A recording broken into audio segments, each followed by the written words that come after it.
And apparently, you never know who's picking you up. A frightening conclusion made by the wife of a victim of employment fraud after his identity was stolen by someone who then used it to get a job at Uber. And he's far from alone. Last month, we introduced you to a number of viewers who got a 1099 tax form in the mail from Uber, even though they had never driven for the rideshare. That is a huge safety concern. We requested data through the Federal Trade Commission and found that the agency has received nearly 400 complaints about Uber identity theft fraud, dating back to 2021, from victims all over the country, many of them saying things like, "I have never worked for Uber in my life," and reporting that their full name, social security number, and address were being used by imposters who could be driving for Uber right now. I was unaware of this particular issue until we learned about your reporting. So we are reaching out to the company to say, we also believe that this needs to be addressed. State Senator Josh Becker has authored 2 recent bills that seek to protect Californians from identity theft. The senator told us businesses like Uber need to do more to protect consumers. Especially if they know this kind of fraud is happening, we have to hold them responsible to address it. We've learned there's now a second class action lawsuit that's been filed claiming that Uber is aware of this type of fraud, but hasn't done enough to prevent and address it. So do you feel like this lawsuit is sending a message to Uber? I mean, that is the hope. Part of what we're trying to do is not just get money, but we're trying to get Uber to correct its policies. Florida consumer fraud attorney Kenny Marina filed the suit late last month.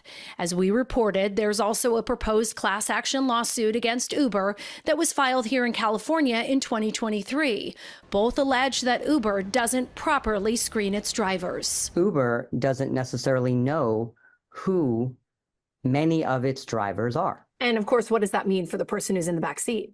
That they are, it's potentially in the car with someone who would not otherwise be able to become an Uber driver without having used the personal information of a non-driver. In a statement to CBS News California Investigates, Uber said the company maintains robust safeguards designed to detect and prevent fraudulent activity, and that we disagree with the claims in the new complaint. In general, it's about 50% of resume and job applications that have some type of fake information. Recently, we spoke with Daniel Yanis, CEO of Checker, a San Francisco-based company that conducts background screening for companies large and small, including Uber and other rideshare and delivery apps. It's a spectrum, right? You can go from people lying just a little bit on their job experience, their dates, their titles, to inflate it to look better.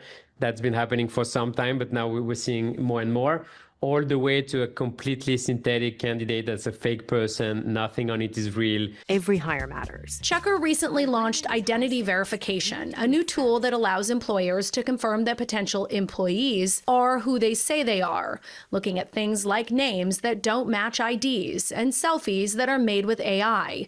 Yanis said his company also works with marketplaces and gig platforms, where job applicants are either trying to hide sexual criminal records or assault records to get back on the platform, or sharing the same account. And maybe 20, 30, 40 different people are using the same identity to get access to the platform in an illegitimate way. So that is a new innovation that we launched because unfortunately the Social Security Administration does not offer that type of product. We are now able to flag Social Security numbers who have been stolen and shared across multiple identities, which should significantly reduce the risk for platforms.